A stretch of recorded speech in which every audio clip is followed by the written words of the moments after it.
Boa tarde, boa noite, bom dia, né? Cada um vai estar nos assistindo aí num horário. Bom, hoje nós vamos falar um pouquinho de um tema diferente, né? E eu tô com a nossa convidada hoje, Marina Gatti, né? Além de ser uma empreendedora, porque a gente sempre costuma dizer aqui que empreender nada mais é do que solucionar problemas. A Mari, nossa, resolve um monte de problema aí na área da educação, né? E a gente vai conhecer um pouquinho dela. Então, Mari, fala pra nós quem é a Mari, né? Quem é a Mari Gatti, além de minha amiga, que eu amo, viu, gente? Bom dia, boa tarde ou boa noite. Bom, eu sou a Marina Gatti, como a Tati disse, e eu vou comentar um pouco sobre minha trajetória profissional. Quando eu saí do ensino médio, eu fiz o curso de RH aqui na FATEC de Mogi das Cruzes. Porém, quando eu saí do ensino médio, a minha pretensão era de fazer um curso que tivesse relação com educação, com algo que exigisse a leitura, a escrita, esse contato com as pessoas. E quando eu fiz RH, eu fui para a área administrativa, trabalhei em escritório por um tempo, com o departamento pessoal, e depois com o setor fiscal, com a apuração de impostos. E eu não me identificava muito, porque para mim é uma área que eu realmente... aquela questão de ter que lidar somente com o computador, calculadora, não tinha muito esse contato com as pessoas. Então eu acabei migrando para a área da educação, que eu já tinha pretensão de atuar. Fiz a faculdade de letras com habilitação em português e inglês, porque eu já estudava inglês há alguns anos. E acabei migrando para essa área. Hoje eu sou professora de língua portuguesa e de inglês, no ensino fundamental 2 e no ensino médio. Bom, aí vocês falam, Tati, o que tem a ver, né? Na área da educação, uma professora ser uma empreendedora. Como a gente falou lá no começo, o empreendedorismo nada mais é do que um solucionador de problemas. E a Mari vem aí vencendo vários tabus aí da educação. E hoje a gente vai trazer um tema que vem sido discutido, né, entre várias pessoas. Porém, muitas pessoas não sabem de onde surgiu. E aí a gente vai tratar disso hoje aqui. Então, nós vamos falar sobre feminismo, né, Marina? Então, eu mesma já fui uma feminista cristã, se é que isso é possível. e aí a gente vai falar de onde surgiu, então, a história do feminismo hoje, né? Temos aí várias demandas de curiosidade e junto com a Mari hoje a gente vai descobrir. Então, Mari, fala pra nós da onde surgiu, né, o feminismo, a primeira onda, né? Bom, o feminismo ele surge, na verdade, com o protofeminismo. Esse protofeminismo é como se fosse um ensaio. Nesse ensaio de protofeminismo, você tem não uma necessidade, mas as mulheres elas queriam, de certa forma, ter uma liberdade em relação ao casamento e em relação à igreja. Tanto que, assim, quando a gente pega o protofeminismo, algumas ideias que surgiam, elas tinham muita relação com a liberdade sexual. E esse movimento, na época, o protofeminismo, ele não teve tanto engajamento, porém, as ideias que elas eram disseminadas não eram ideias originais de mulheres, eram dos homens, porque concorda que a liberdade sexual é muito mais favorável para o homem do que para a mulher. Então, ali tem não sei, às vezes alguém em casa pode até conhecer o Marquês de Sade. Ele tinha várias ideias que tem ali no protofeminismo até chegar na primeira onda. Essa primeira onda do feminismo, hoje muitos estudiosos falam que tem a ver com o voto e com o trabalho. Tanto que uma das primeiras convenções, que foi a convenção de Seneca Falls, ela aconteceu dentro de uma igreja. A igreja abriu as portas para que as mulheres falassem ali sobre essa questão. Mas quando a gente pega o Ocidente, historicamente, para você votar, você tinha que estar disposto a servir o seu país, a morrer por ele. E aí você escolheria os seus representantes. Só que não eram só as mulheres que não votavam, ou escravos não votavam. Você tinha vários homens que não atingiam uma questão salarial ali, um Tinha mínimo. vários requisitos. Tinham vários requisitos para votar, não era só a questão da mulher. E o Partido Liberal na época, ou até alguns países Partido Republicano, eles acabam lutando por essa questão porque eles entendem sobre a cidadania plena. Mas a própria Simone, que é muito citada pelas feministas, fala que as mulheres não conquistaram nada que os homens não quisessem conceder ele de alguma forma. Sim. E aí quando a gente fala de primeira onda, quem foi essa mulher que representou essa primeira onda, Mari? Olha, nós temos algumas referências de primeira onda. Você pode pegar a Elizabeth Cady Stanton, que foi uma das mulheres que estavam aí envolvidas nessa convenção de Seneca Falls. Tem a Mary Wollstonecraft, que também escreve um livro falando sobre os direitos da mulher. Então são duas figuras que a gente consegue perceber ali na primeira onda, alegando ali esse sufrágio universal. Mas é importante ressaltar que o movimento sufragista, por mais que ele tinha muitas adeptas, tinha um movimento antissufragista, porque pensa, fala assim, eu nunca votei, e aí tem um movimento que tá pedindo pra eu votar. Só que eu tô vendo que o meu marido que vota, ele tem que ir pra guerra, eu não tô afim. Então tinha um movimento que era contra também, né, o sufrágio.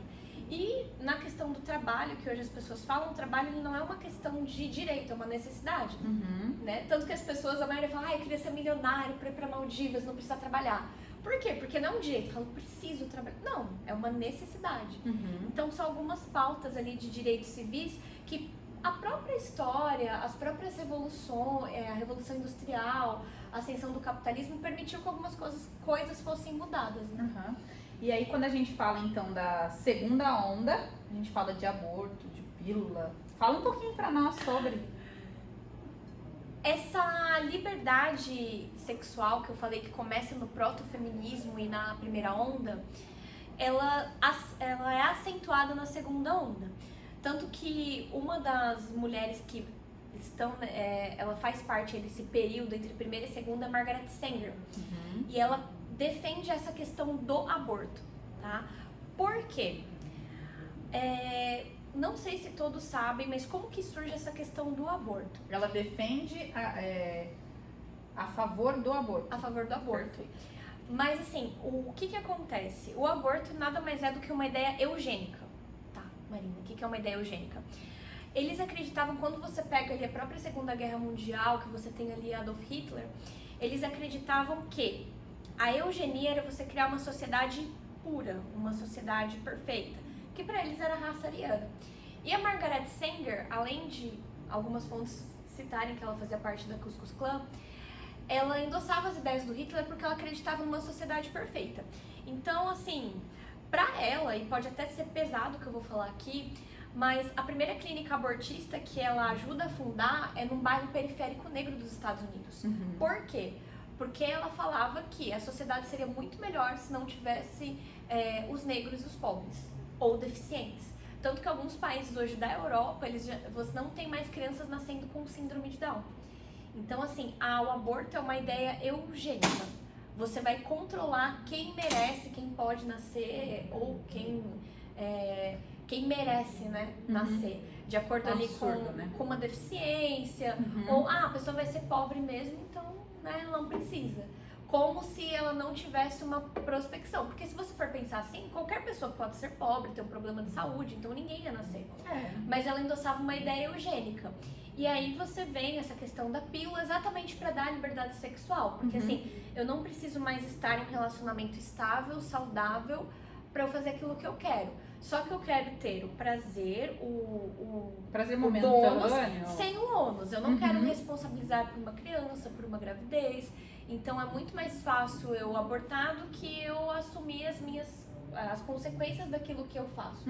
Ninguém tá falando que você tem que ficar trancado na sua casa, enfim. Mas você assumir as consequências daquilo que você faz. Puxa vida.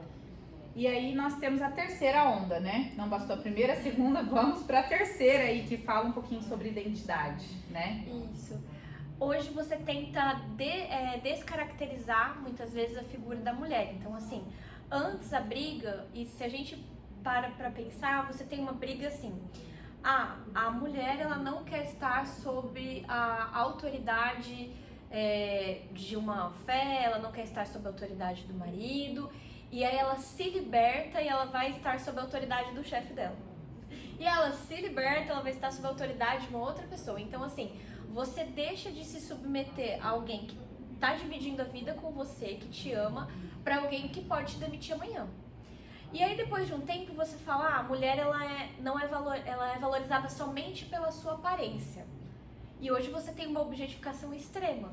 Então você vê que quando, não tô falando que é uma regra, enfim, mas a mulher, ela quer muitas vezes fazer sucesso em alguma coisa, ela se utiliza do corpo. Eu não tô fazendo juízo de valor, tô falando que se a briga era para que a mulher não fosse não julgada, né? Não fosse atribuídas características, não tivesse um juízo de valor sobre ela com base na aparência, por que utilizar a aparência como um apelo, como algo chamativo?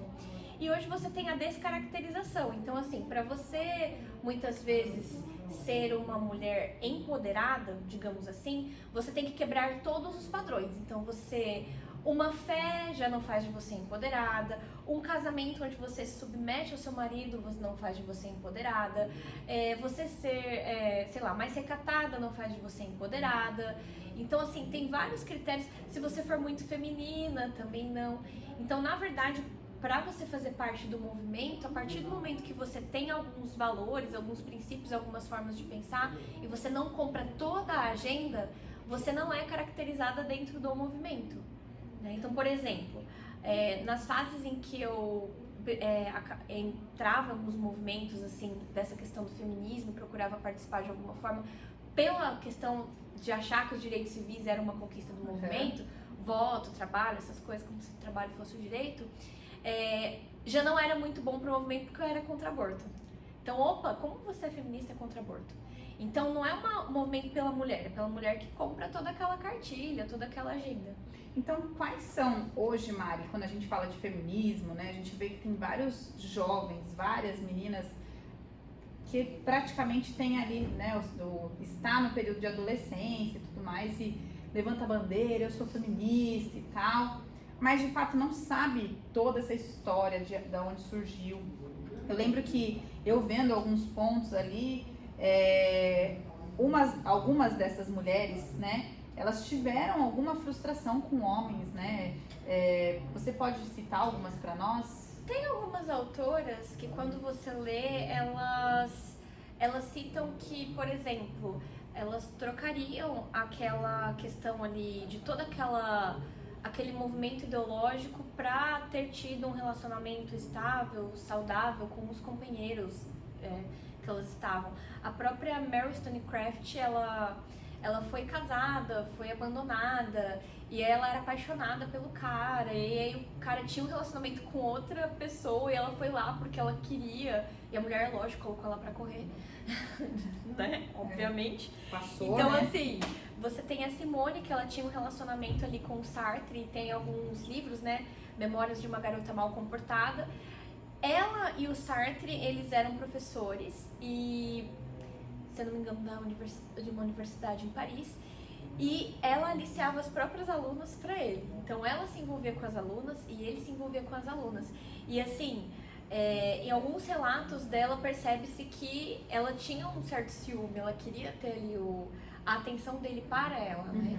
Então eu acredito que assim, não que seja uma regra, mas muitas vezes uma figura masculina que não foi muito bem representada ali na figura de um pai, de um marido, de um irmão mais velho, gera essa frustração. Só que o que eu entendo é que homem ou mulher, ambos nascem com uma natureza pecaminosa e têm a tendência de fazer algo errado. Sim. Então, da mesma forma que um homem tem potencial para fazer coisas grotescas, mulheres também têm potencial para fazer coisas grotescas.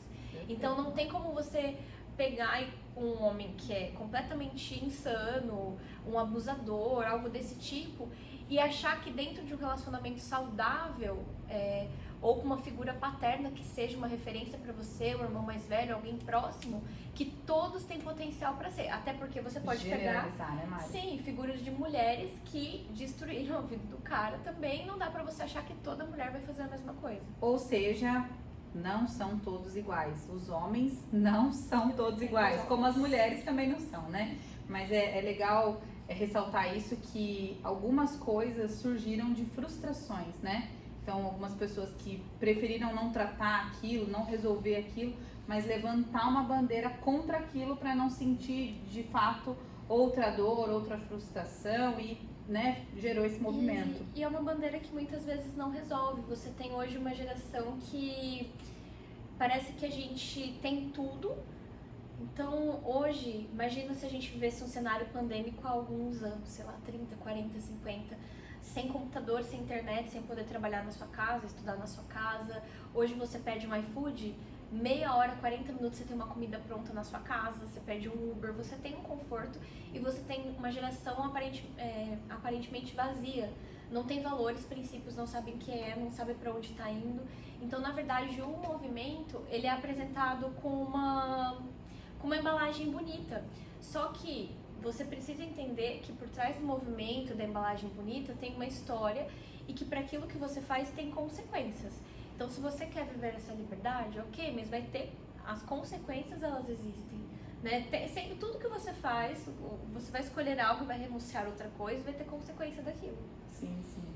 Bacana, né, Mari? E Mari, quando a gente fala de feminismo, algumas pessoas falam, eu já falei, né, já usei essa frase, eu sou cristã, mas eu sou feminista.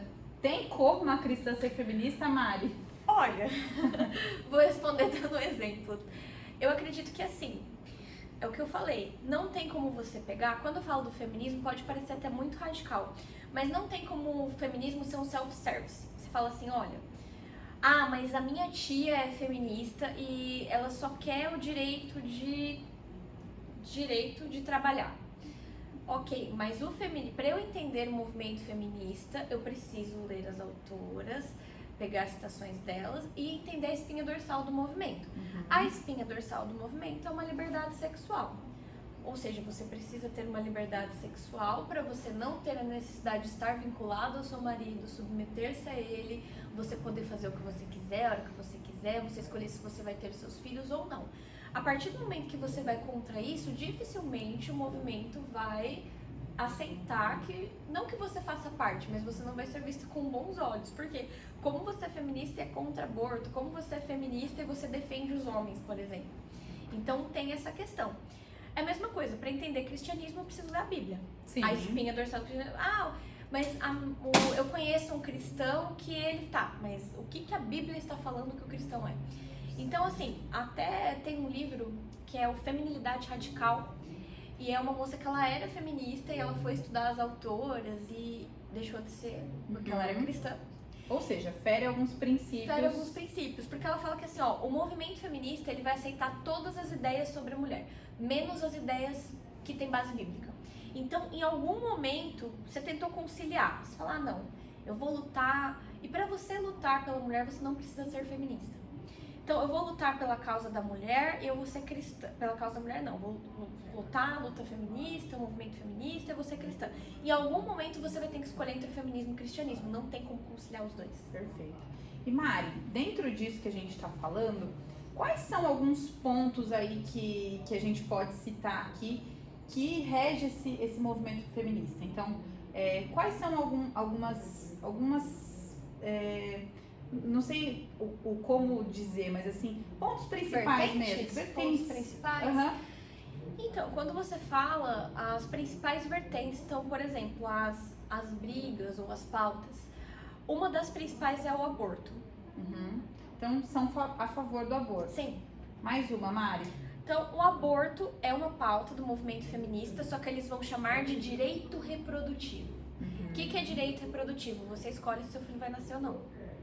Como? Se cuidando, se abstendo? Não, decidindo se você vai matar ou não. Então, é uma das pautas, não tem... É muito difícil chegar e falar, eu sou feminista, eu sou contra aborto. Bem contraditório ao princípio cristão, né? Sim. Então, segundo uma das ponto, pautas, Mari, que a gente tem? liberdade sexual. Liberdade sexual. Explana pra nós isso. Então, eu posso fazer sexo com quantas pessoas eu quiser, mesmo eu tendo ali um voto de casamento, por exemplo? Sim. É uma coisa assim, por exemplo, eu tenho que quebrar os padrões do patriarcado. O que é o patriarcado? Para o movimento, vou falar de uma forma bem... O patriarcado é aquele homem que ele casou comigo e ele trabalha, vai cuidar da minha casa, do meu lar, e eu sou ali oprimida porque o cara, ele escolheu casar comigo, a gente casou e fez uma aliança. E aí ele trabalha, cuida do lar, cuida de mim, me protege, mas eu me sinto oprimida porque eu fico ali, aí eu fico só na minha casa... eu tenho que cuidar dos meus filhos, sou oprimida. Eu quero uma liberdade sexual. Então, seria no sentido de, eu preciso quebrar com o patriarcado. Então, se o homem, ele trai, ele sai com quem ele quiser, eu vou fazer a mesma coisa. Eu estou falando que o marido tem que trair a mulher, sair com todo mundo? Óbvio que não. É algo que não deveria acontecer, porque se você está numa aliança com alguém, você tem que sustentar essa aliança. No mínimo respeito, ninguém te obrigou. Né? Agora, como que eu vou consertar o problema? Ah, o cara traiu, saiu com todo mundo. Aí, como que eu vou consertar isso? Fazendo a mesma coisa. Então, olha só, algo que me feriu, que era ruim, que é o cara sair com todo mundo e me trair, eu vou fazer a mesma coisa. Eu vou equiparar. Então, essa questão da liberdade sexual, ou por exemplo, se o cara pode sair com todo mundo, eu também vou sair. Só que a consequência biológica para a mulher é diferente. Então, se você pegar alguns... tem alguns estudos da área da ciência, algumas doenças sexualmente transmissíveis, elas são muito mais recorrentes para as mulheres, por quê? Pela nossa formação biológica. No caso de uma relação sexual, a mulher que vai sofrer a penetração. Sim. Então, a consequência biológica para ela é diferente da que é para o homem. Sim. Da mesma forma, se tiver uma gravidez, a mulher vai gestar 9 meses, e aí ela vai gerar aquela criança, e o cara está sujeito a levar o processo e pagar a pensão. As consequências são diferentes. Não estou fazendo juízo de valor assim. Sim, eu entendo que para Deus, né? Homem e mulher, eles têm um valor igual, mas eles têm papéis diferentes. Sim, sim, sim. Então, assim, vira uma coisa que... Sem contar ainda a questão espiritual, né? De ligação de almas e tudo mais, que a gente sabe que existe, né? E Mari, um terceiro ponto aí, uma terceira vertente que você acha do feminismo? Tem a questão também vou falar sobre essa questão da objetificação. Então, assim, você empoderou, tá? Então, você já passou lá da fase que você fala, eu escolho se eu vou ter meus filhos ou não, se eu quiser abortar, eu aborto, eu não preciso de homem pra nada, eu não sou obrigada a ser fiel, porque, vou empoderar. Tem essa questão de dois extremos que, assim, ou é a objetificação, é o meu corpo, então eu tenho o direito de fazer com ele o que eu quiser. Meu corpo, minhas regras. Quem já ouviu essa frase, né? Sempre. Só que, assim... eu não vou não é uma justificativa, mas a gente não vive numa sociedade perfeita onde as pessoas são boazinhas. Você não larga o seu carro aberto na rua. Então tem situações que assim, alguém, quando essa pessoa comete um crime, ela está errada. E eu entendo isso. Só que assim, quando você fala de objetificação e você fala da exposição exacerbada do corpo, entra até nessa questão da pornografia. Você pensa assim, a mulher hoje que ela tá na indústria pornográfica, e você vai pegar alguns relatos de mulheres que saíram da indústria pornográfica, não é algo agradável e luxuoso como muitas vezes parece. Então assim, você tem ali uma cultura de enaltecer o corpo da mulher, de objetificar e de certa forma de mostrar mesmo, e você tem que estar ciente dos riscos e das consequências disso. Então hoje, se você pega a indústria pornográfica, as mulheres que saem, os relatos são terríveis. E assim, em contrapartida, você tem essa questão de você fazer de tudo para descaracterizar a figura da mulher. Então você não pode ser feminina porque você precisa quebrar os princípios do patriarcado. Se o patriarcado quer que você se depile, o patriarcado quer, então eu não vou. E assim, é o que eu falei, não tem problema. Eu acredito que assim, você tem 18 anos de idade, paga seus boletos, se você vai se depilar ou não, se você vai namorar com 37 pessoas ao mesmo tempo ou não, você é livre para fazer as suas escolhas, mas você tem que estar ciente das consequências. Não adianta você colocar a culpa no patriarcado. Tem consequências que você vai colher, como o homem também vai colher as consequências do que ele faz. É uma coisa, é um processo natural. Então acredito que seja por conta disso, assumir responsabilidades. Não é que, eu vivo desse jeito, então Tati, você tem que viver de acordo com os meus princípios. Não. Você pode viver, você tem 18, paga seus boletos, tem sua casa. Ótimo, faça suas escolhas e arque com as consequências. Sim. Né? O que não entra na questão do aborto, porque aí você está falando de uma outra vida. Sim. Então aí você não pode interferir na vida de uma outra pessoa. Então quando a gente fala, voltando para esse tema aí de feminismo, né? E na questão de sou cristã e feminista, nós vemos alguns pontos que ferem os princípios cristãos. Então, por exemplo, o aborto. Por exemplo, a questão da fidelidade, né? Qual outro, Mari? Me ajuda. Eu vou dar alguns exemplos disso que você falou. Quando você fala de feminismo e cristianismo, a própria questão da submissão. Submissão, perfeito, né? o pessoal já passando mal. Por quê? O que é o que eu falei? Acha que submissão é escravidão. E não é, gente, não é. Existe uma bênção sobre a submissão, né? Sim. Olha só, quando você pega essa questão de Efésios da submissão, você vai falar assim, olha, a mulher ela vai se submeter ao marido, certo? E o marido, ele tem que se entregar pela mulher como Cristo se entregou pela igreja. Uau. E aí eu falo com as cristãs agora. Você fala, mas eu não sou cristã. Tudo bem, ó, que ela tá perguntando sobre as cristãs. Sim, Então, assim, sim. quando você se submete ao seu marido, você tem ali, você joga, digamos assim, você fala, por exemplo, você escolheu o seu marido, ninguém te obrigou a casar, você não foi enganada.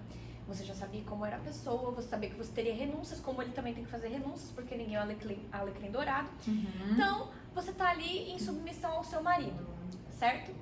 Se tem algo que, eu acredito que eu não sou casada, mas se tem algo que você não está conseguindo ali muitas vezes no diálogo, na comunicação, você vai pra onde? Pra Deus, cara. Você é cristã. Você vai lá, vai orar e vai conversar com Deus. Por quê? Sim. Se ele tem um relacionamento de intimidade com Deus, Deus fala com ele também, não fala só com você.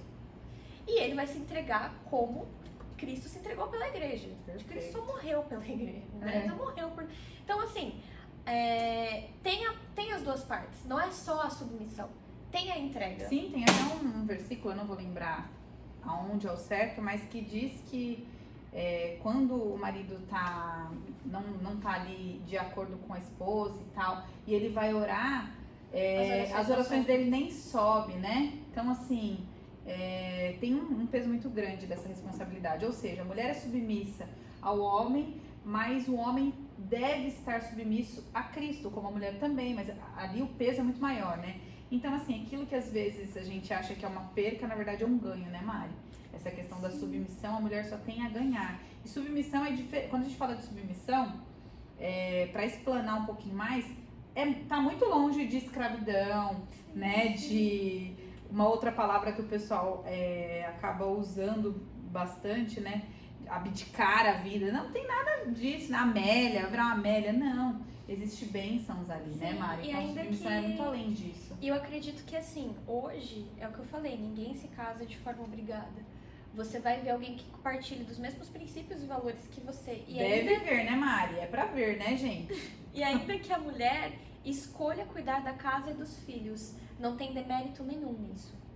Entendeu? Por Tem quê? muito mais Você trabalho, pensa meu que Deus. assim, olha só, não só isso, mas o valor disso. Porque você pensa assim, até eu vi uma frase do dia que eu achei engraçada.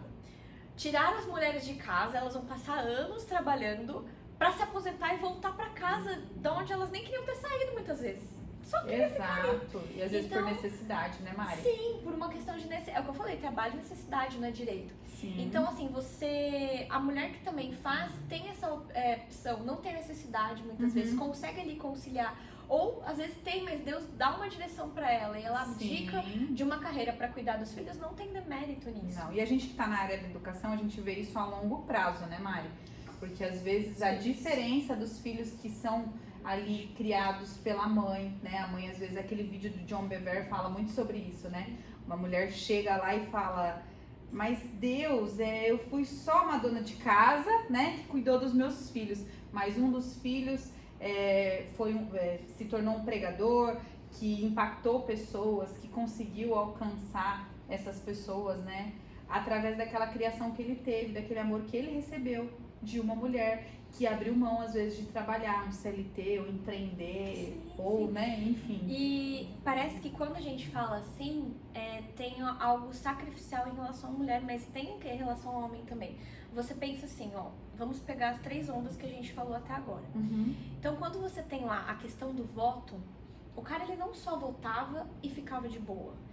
Ele votava, porém ele tinha um compromisso. Se fosse convocada uma guerra, ele não tinha a opção de escolher. Ah, mas por que os homens não lutaram para não ir para a guerra? Porque ele ia mandar a mulher para a guerra, eles iam ficar escondidos, o que ia acontecer? Então, assim, ele votava, mas ele ia para a guerra também. Ah, mas a mulher trabalhava em casa e o homem fora. Os trabalhos não tem hoje, não é igual hoje, home office, que eu trabalho com computador. Não, eram trabalhos arriscados, trabalhos braçais, trabalhos pesados. A mulher ficar em casa com os trabalhos leves era uma forma de proteção, porque a força é desproporcional. E aí você vai pegar, por exemplo, a questão do aborto. Em alguns casos o pai não tem nem a opção de decidir, né, em relação àquele filho que é dele também. Você pega a questão da fidelidade, do casamento. Geralmente, numa situação dessa, o ônus é muito maior para o homem. Dificilmente ele vai ter uma guarda de filho, ele vai ver de 15 em 15 dias. E nem vai entrar no mérito de, às vezes, mas o pai é isso, a mãe... Não. Ele vai ver de 15 em 15 dias, ele vai ter uma despesa ali em relação à pensão, a muitas outras coisas. Então ele vai ter um ônus em relação àquilo. Sim. Quando você pega essa questão também da objetificação, e você fala em pornografia, não sei se todos conhecem, mas tem o Miguel Soriani no Instagram, ele fala sobre isso. Então, assim, uma relação sexual normal, eu vou dar um exemplo porque eu não lembro os números, tá? Mas ele tem várias informações no Instagram dele. Uma relação sexual normal, ela chega, vamos supor, a 100 de dopamina. A pornografia, ela vai atingir um pico de 200. A relação sexual convencional, ela já não vai ser mais satisfatória. Então, a pessoa, ela vai consumir mais pornografia para atingir esses 200. Só que vai ter uma hora que o organismo, ela já vai se acostumar com aquilo. Então ela vai pegar coisas mais bizarras até ela perceber que ela tá com algum problema, alguma disfunção erétil, uma ejaculação precoce. E ela vai precisar tratar essa questão da pornografia. Então, assim, você tem uma objetificação hoje extrema e tem também hoje você tem muito mais leis protetivas para a mulher do que pro homem. E o homem também sofre violência, também tem essas questões. E muitas leis, às vezes, elas são mais simbólicas. Sim. Então, assim, você lutar para ter um cartaz ali de campanha de conscientização é bacana. Mas quando a pessoa, ela tem uma má intenção e ela vai cometer aquilo, se ela não for punida de forma devida, ela vai fazer de novo. Porque um cartaz não vai conscientizá-la, ela, não vou fazer. Então, você tem os dois, é o que eu falei. Pra Deus, eu entendo não. Pra Deus, homem e mulher, eles têm um valor igual, apesar dos papéis diferentes. E ambos podem ser ou muito bons ou muito ruins um pro outro. Sim.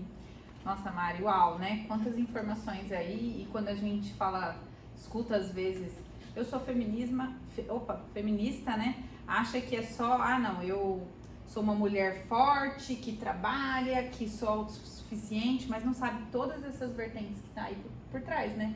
Então, quando eu falei que eu já levei essa bandeira de sou cristã, mas sou feminista, eu pensava no quê? No direito da mulher, na igualdade de trabalho, né? Imagina que eu não ia me depilar, gente, tenho muito hormônio, não dava, né? Mas assim, são outras vertentes, a questão do aborto, né? A questão aí das frustrações, de mulheres que tiveram frustrações, e aí defendi esse movimento, né? Vai muito além. Então, eu creio que a gente explanou um pouquinho aí sobre o feminismo, né, Mari? Quero te agradecer. Obrigada por aceitar o convite, né? E se não aceitasse, né? Porque a gente é amiga faz tempo, tinha que aceitar. Mas, pessoal, escrevam aí as dúvidas, porque eu acho que hoje foi um start aí do que a gente pode falar sobre o feminismo, né? Para deixar vocês conscientes um pouquinho, né, daquilo que é o feminismo e para que você entenda aquilo que você defende ou não, né? E a Mari também compartilhou vários autores aí que falam sobre, né, Mari? A Mari, ela ama essa questão do estudo sobre, né? Então, a Mari vai falar, qual que é a sua rede social, Mari? O meu Instagram tá como @marinagatti, G-A-T-T-I-I, dois I's no final. Então, se você tiver, né, a fim de saber mais coisas, chama a Mari no direct, ela vai ter o prazer em te responder. O meu Instagram é @TatianeFacilitadora, procura lá também, às vezes a gente coloca algumas informações. Então, para você que é empreendedora, né, também é muito rico essa informação, porque às vezes a gente fala, vamos empoderar as mulheres empreendedoras, vamos ser feministas, né? Sim, e não é isso, galera. Até para né? complementar, para fechar, é o que eu disse, o feminismo, ele é um movimento ideológico que tem uma espinha dorsal, certo? Se você concorda com o feminismo, procure conhecer as autoras, as vertentes, entender aquilo que você está defendendo. Ninguém está dizendo que você tem ou não que ser fazendo um juízo de valor. Eu não sou, tá? Porque quando eu li e eu entendi que não dava para conciliar minha fé com o movimento, e entre a minha fé e alguma outra coisa eu vou escolher a minha fé. Porém, é interessante você estudar e se informar. Ninguém tá falando que você é obrigado a casar, a ter 10 filhos, ficar dentro da sua casa, que você não tem que trabalhar. Só que entender como que tudo isso funciona dentro do movimento, o que foi realmente conquista do movimento, o que foi uma evolução natural histórica, quais as pautas que são defendidas, quais os conflitos que tem até mesmo dentro do próprio movimento, para você entender. Não tem a ver com a aparência, a gente até falou dessa questão da objetificação ou de mulheres que querem quebrar esse vínculo com o patriarcado não sendo femininas. Se a roupa que você vai escolher usar, se você vai se depilar ou não, se você vai colocar um brinco ou não, passar um batom ou não, é o que eu falei, você tem 18 anos, paga seus boletos, tem sua casa, é uma escolha sua.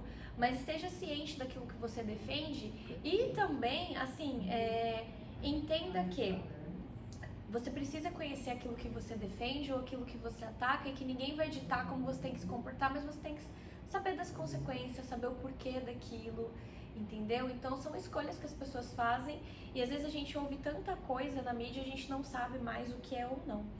Sim. Então é importante a gente conhecer, buscar as bases daquele que pensa como nós e daquele que pensa diferente também. Exato, Mari. Então é isso. Gente, muito obrigada, né? Curte aí nosso vídeo, se inscreve aí no canal, né? Tem vários conteúdos que virão. E Mari, mais uma vez, obrigada, viu? Obrigada.